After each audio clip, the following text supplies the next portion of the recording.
সেই বারুইপুর থেকে আমার যে মিষ্টি কাস্টমার কিন্তু তাদের বিয়ের সমস্ত জিনিসপত্র একটা বক্সের মধ্যে সুন্দর করে প্যাক করে আমায় পাঠিয়ে দিয়েছিল।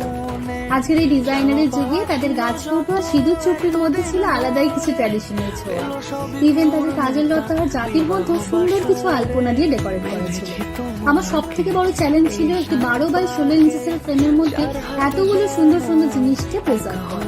কিন্তু আমার কাস্টমার আমাকে এতটাই ভরসা করে এবং আমার সাথে এতটাই কোঅপারেট করে যে সমস্ত জিনিসটা কিন্তু আমি সুন্দর করে এই ফ্রেমের মধ্যে ডেকোরেট করেছিলাম। এটা ছিল 12x16 ইঞ্চের একটি মিডিয়াম কাস্টিং ফ্রেম, যার ব্যাকগ্রাউন্ড ছিল রেড আর পিঙ্কের কম্বিনেশনে। আর সমস্ত জিনিসটা কিন্তু আমি চারপাশ থেকে পেটেলস আর পার্লস দিয়ে ডেকোরেট করেছিলাম। আমার কাস্টমারের তো ফ্রেমটা খুব পছন্দ হয়েছে। তোমাদের কেমন লাগলো আমাকে কমেন্ট বক্সে অবশ্যই জানিও। আর যে কোনো কোয়ারির জন্য আমার হোয়াটসঅ্যাপ নাম্বারে হোয়াটসঅ্যাপ করতে পারো অথবা আমাকে ইনস্টাগ্রামে ডিএম করতে পারো।